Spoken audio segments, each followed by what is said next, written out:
speculate based upon news reports. And as you know, according to Florida law, when she was a victim of domestic violence originally, he would have been arrested. I can tell you, at this sheriff's office, when he showed up with her car and she was no place to be found, we would never have let him out of our custody that day.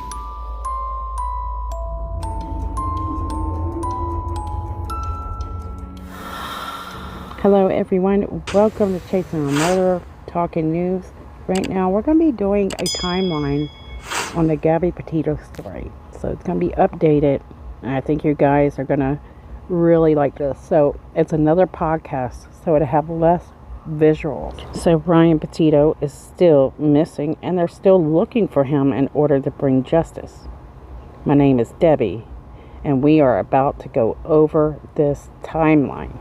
So a young couple, Gabby Petito, 22, Brian Laundrie, 23, engaged, have the whole future ahead of them.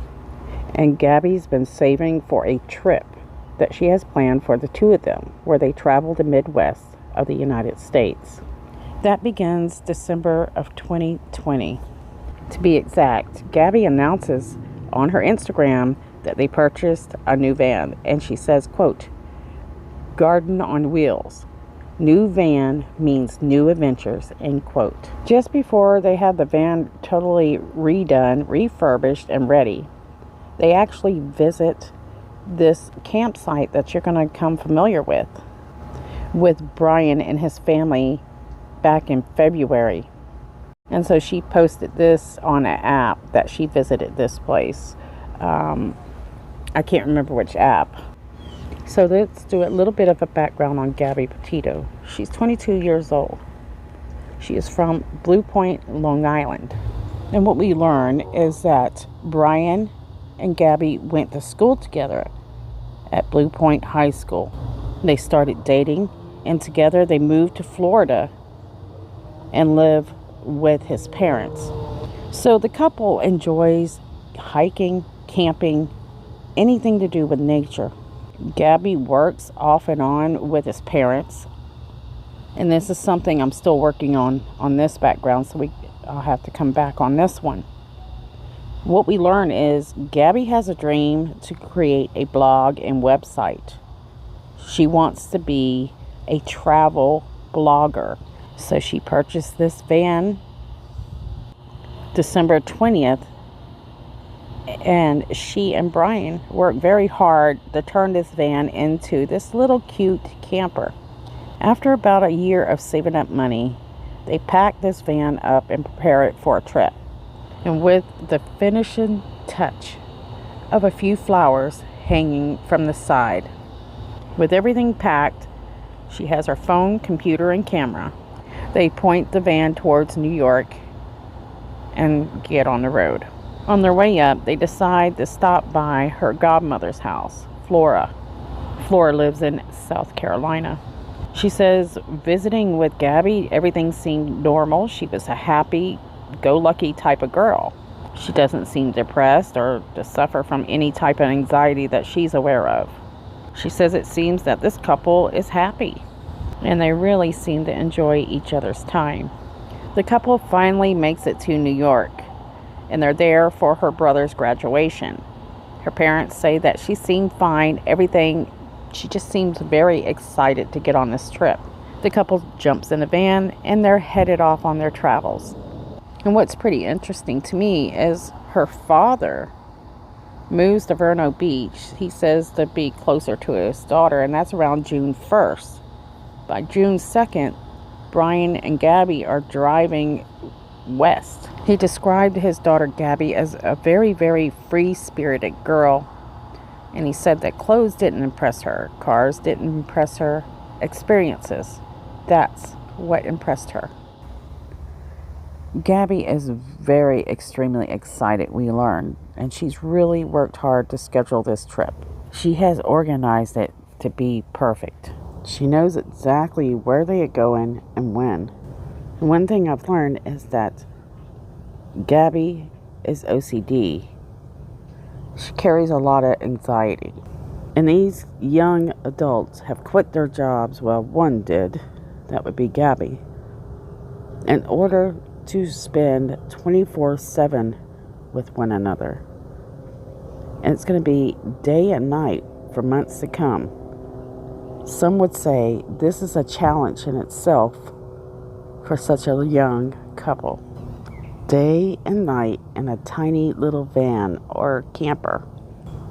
By July 4th, 2021, the couple stopped at Kansas Monument Rocks, an area that people refer to as a cowboy experience. July 8th through 10th, the couple arrives in Colorado. On July 8th, Gabby posts photos at Colorado Springs. They seem to be having a really great time. They start posting pictures of the Sand Dunes National Park and Preserve. Earlier that day, the couple had visited Slice 420, a pizza shop in Old Colorado City. July 10th, the couple actually spent a little bit more time at the Great Sand Dunes National Park. Gabby actually updated her Instagram with photos of her walking on the Grand Sand Dunes. And she wrote, "The past 2 nights camping in Zion have been so cool, literally." July 16th through the 22nd, the couple hike and camp in Utah's Zion National Park, as well as Bryce Canyon. She also has a few posts on Instagram. She says, quote, "We decided to take the path less traveled on the other side of the arc. In between her travels and hiking, she likes to get postcards and send them out to Brian's sister and a few other relatives. Postcards like, 'The rocks here are so cool. Uncle Brian and I have seen many different rock types. I knew there are different kinds of rocks, but I didn't know that some are different formations. Did you?' So it seems that she has a close relationship with Brian's sister and the children. So around July 29th, Gabby shares a photo of her kissing her boyfriend Brian at the Mystic Hot Springs in Monroe, Utah. Gabby writes also in a few posts or reviews on a few of the parks that she visits that she's dealing with some crazy thunderstorms in their newly converted van for the first time. She doesn't appear to be very afraid of them. She seems quite excited. She says she likes hiking and taking a glance at the stars at night. They also mention just kind of pitching a tent in the middle of nowhere, so not near restrooms or anything like that, so somewhere where they are alone often. So the couple, they're not always sleeping in the van. By July 30th, the couple arrive in Canyonland National Park. And somewhere around this time, school's starting up, and Gabby texts Cassandra Laundrie, which is Brian's sister, and asks her to send photos of her children going back to school. The way that it appears that Gabby's personality is during this time is she's upbeat and happy. So by August 2nd, the couple is basically traveled from Florida to Kansas, to New York, Colorado, Utah, and now the couple's actually heading towards Wyoming and Yellowstone, eventually making their way there. So we're working into day 12 of August.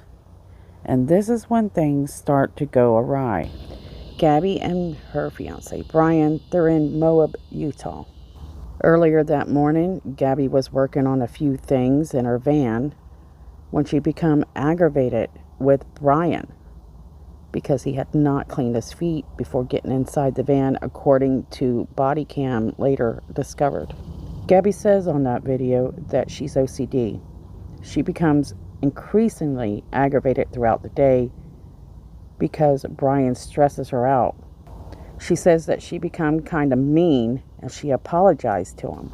Gabby and Brian were heading to the store to pick up water and to fill up the van.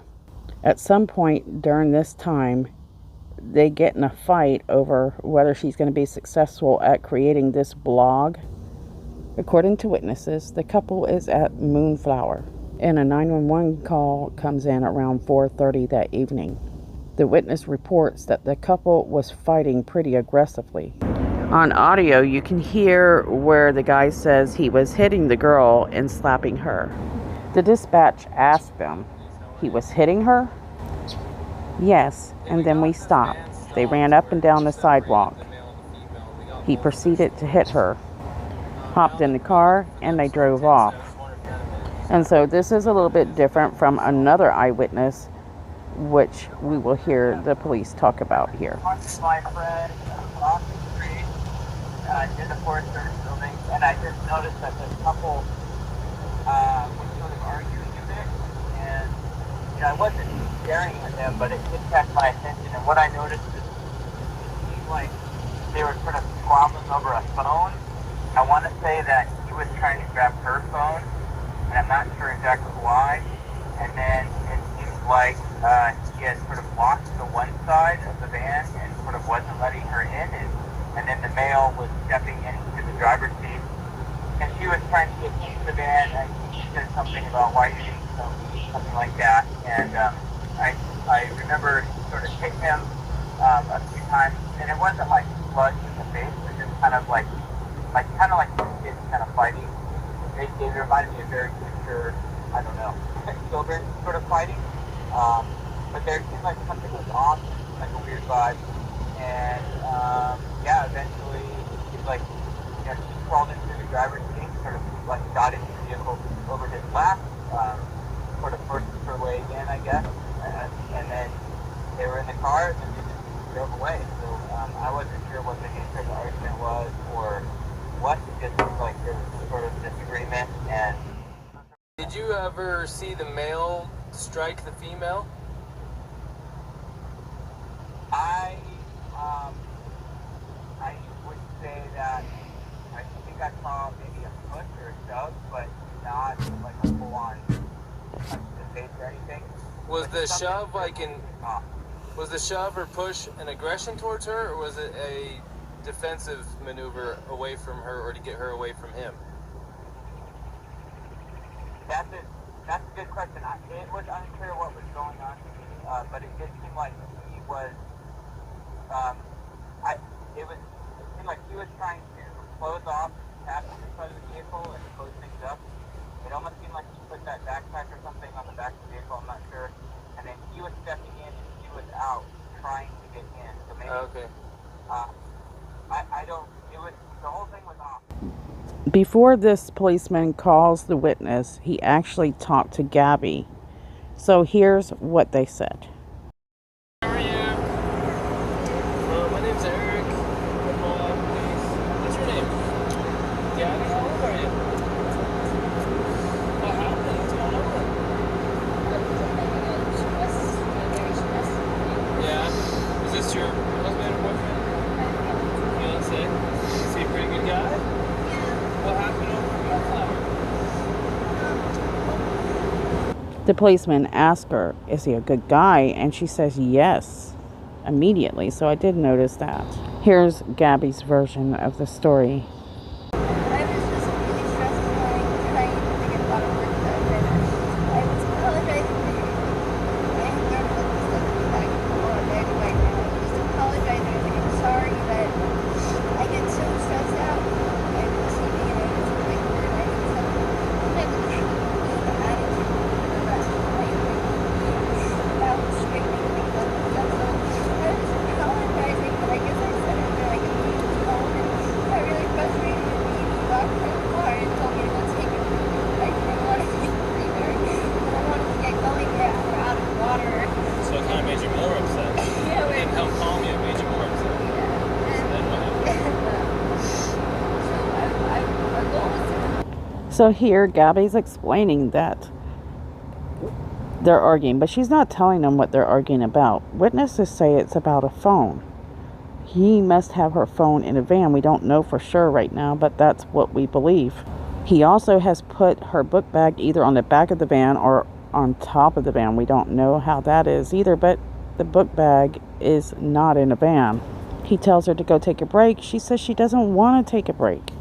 So most likely she is reaching into the van to try to get this phone. So let's see what she says. You're $3 water. So water is a big deal with this. They're out of water. So she tells the policeman she only drinks water when they try to offer her Gatorade. So remember that.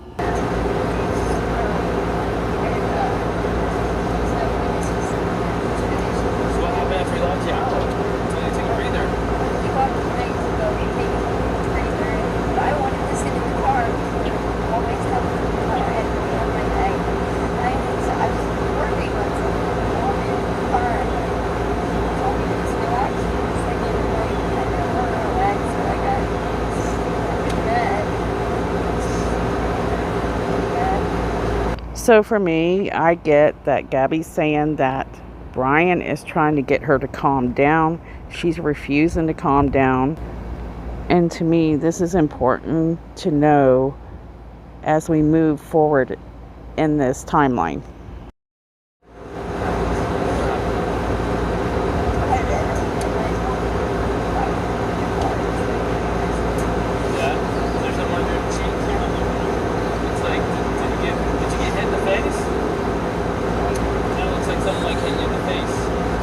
So the cop notices a few marks on her face and arms that he suspects perhaps maybe Brian might have been aggressive to her, so he asked her.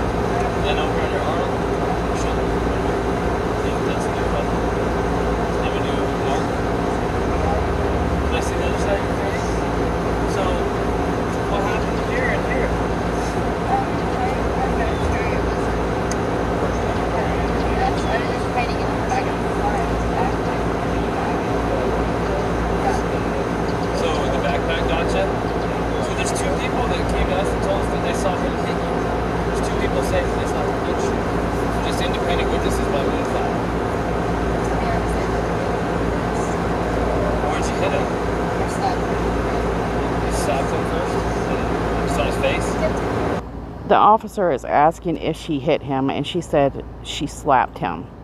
So witnesses see a man get into the car with a phone. They appear to be fighting over a phone, and she slaps him. How many times did you slap him? And then what his reaction was to do what? He just grabbed you? Did he hit you though? I mean it's okay if you're saying. Here, the officer asks if he hit her, and she says that he only grabs her face. Now that's important because he likes to grab at her face and neck area. This might give us a clue of what happened that day. Hit him, and I understand he hit you, but we want to know the truth. Did he actually hit you? Because you know, where did he hit you? Just be honest.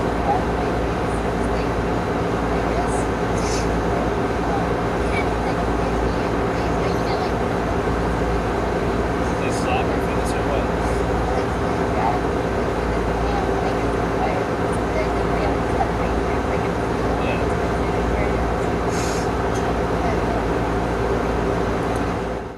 So what I notice here is she's touching her face carefully as if it's bruised. And she likes to take the blame that she hit him first and then he grabbed her face. So has he been drinking? This driving, this officer said he could occur? While you're driving? When he was driving, you were hitting him? But that was distracting him while he's driving? Are you sure? Only for like a second, I saw the like. Did Jordan tell him all this? I didn't get that far. She was hyperventilating. She said that they were drunk by the point when you lit them up. She started hitting him. I was yelling at her because I realized that I like kind of fucked it up and She's saying what hit her.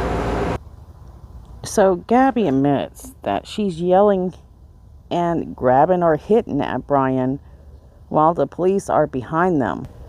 So it looks like she's really having a tough day here. She's really struggling with anxiety and stress and not able to keep it under control. The question is what is creating this sudden stress between the couple? I'm sorry, I thought it was Gabby. You okay,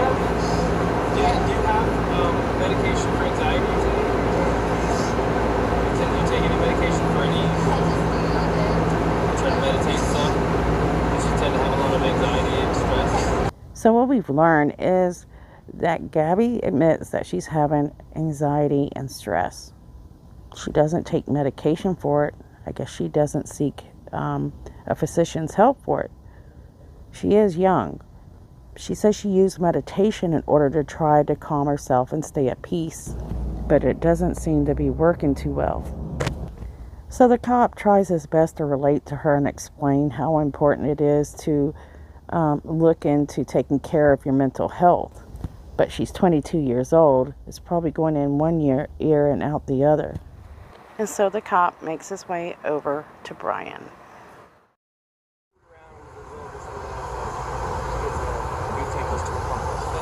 Thank you. We think that you lied when I get water.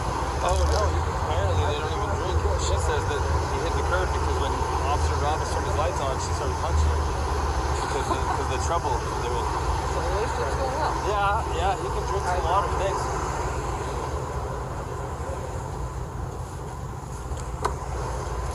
Doesn't seem super cold, but maybe. You want Gatorade? You want water? I got some water. Yeah, you want water? Prefer water? I'm sorry, I only drink water. I don't blame you.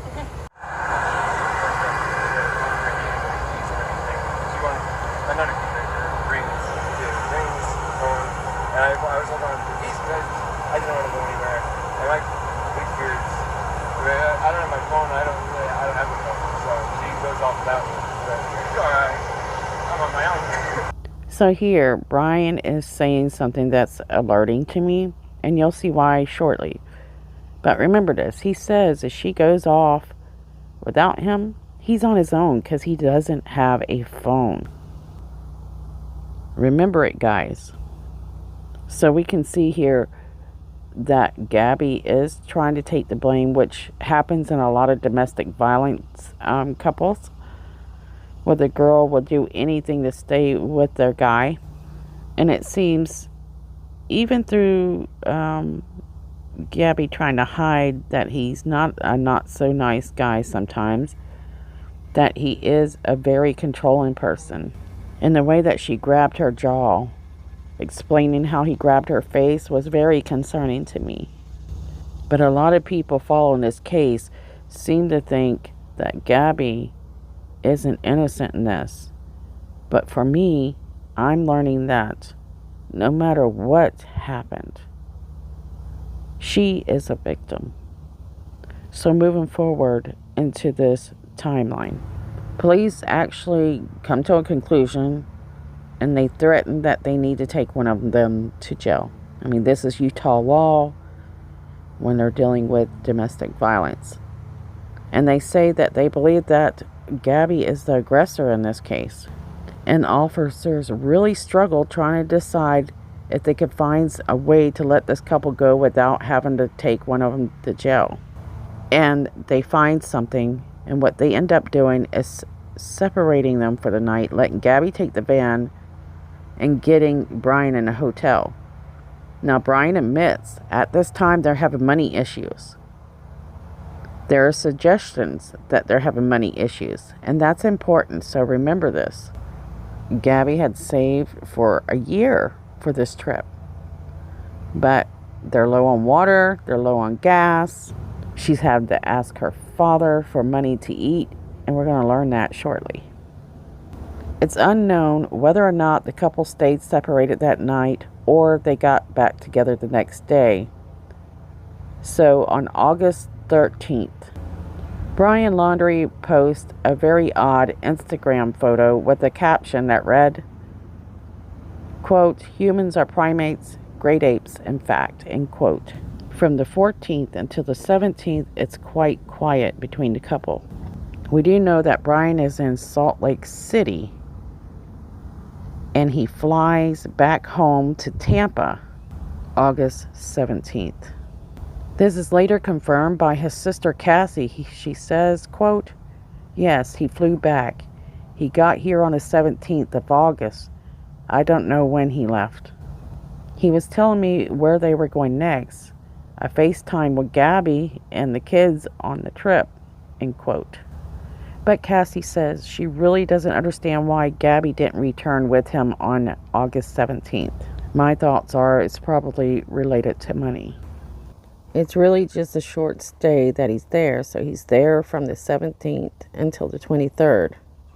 So I have several articles that mention as why he did this. One of them saying that Brian went home to get some items and emptied and closed the storage unit to save money. According to Brian's attorney later, he says, quote, "As far as I know, Brian and Gabby shared the cost. So I paid for the flight," said the lawyer. Cassie says in hindsight she probably should have seen something, but really nothing stuck out at the time that Brian flew home August 17th. August 17th, no one knows about this case. However, it's hard to know where to put everything. So people actually learn about this flight back to Florida after the case is hot and heavy. And there's rumors that her family said that they were moving all of Gabby's things out of the parents' house and into the storage unit. And so many people are kind of thinking that the couple broke up after this fight on August 12th. And his reason for being there was to clear out all her stuff. And they spoke on the phone. They kind of decide to get back together. And he flies back and hurt her shortly after that, which I believe is probably not what happened, but could be. I think you're going to find out that the 27th is going to be what set him off. And the purpose of a timeline is to try to figure out what happened. Now, there's a post that shows up on August 19th of Gabby lying in her van and taking a picture of the outside through the door. A lot of people were they knew something was wrong about that picture, but they couldn't figure out what it was. So this kind of tells you that she's there alone and maybe she's not feeling so great. This is kind of her reaching and telling the world, here I am alone, but I can't tell you why. So August 21, Gabby is still alone at this point. And we know she's okay because she FaceTimed her father. And this is 9 days after the incident in Moab, Utah. Gabby's father reported, and let me see his name, Joseph Petito, sorry guys, that he last FaceTimed with his daughter on this day and said he actually helped her order food in Salt Lake City. So the fact that she's still in Salt Lake City, she is planning on Brian returning. So those rumors are kind of being knocked out of the water here. It doesn't make sense. But we notice that while she's not with Brian, she's in Salt Lake City. She's contacting her family, but she's not really being very social. She seems to be kind of recluse, at least based on information I have right now. So I want to jump back just a day, August 19th, 2021. So Gabby does make a very small post. She shares an image and a 59-second long footage of a table attached to the door on her van in the down position. And she makes herself a bowl of yogurt and granola. So sorry about that, guys. I forgot to put that in there. So we have her taking a picture of herself by herself in the van, looking from the inside out. And then her just making her breakfast using the table on the van door. Now we're back on track. So from there, a few days later, she's calling her father and asking him to help her order food. We don't know why she does that, whether she's low on money or she's just having trouble with internet service. August 23rd arrives and Brian flies back to Salt Lake City and he rejoins his fiance. So again, Brian's sister says, to her knowledge, Brian and Gabby paid for the flights as they were sharing expenses. So forever, I couldn't figure out if Brian worked, and I still don't know super details about that at this time because I researched so much time in a day. But it appears that he did work at a few places. Gabby did as well. She worked at Taco Bell, Publix. And I'll try to get more information for you on that one. For now, I'm going to go ahead and end this podcast here. Start part 2 soon, I hope. And I still have Life Beyond the Grave to work on, which I've got half of episode 24 about finished. Then I have to help my friend Nate's, who I keep putting off, plus all the girls, the smaller cases that I try to throw in with these big cases. Now that we mention that, don't forget to check out these girls: Kiara Coles, Jasmine Robinson, Dulce, Monkey, Suzanne Morphew, Miss Wells, Aisha, Yasmin, Donita, Kelsey Barrett, and many, many more. My heart goes out to Miss Gabby's family. I know what they're going through is horrible. And I know that my mind's been so busy that I've not even been able to take in just how tragic this story is. Guys, if you like watching these videos, please donate to my Patreon. Or just hit like and subscribe. That really helps a lot. Leave a comment, hit the notification bell, and share the video.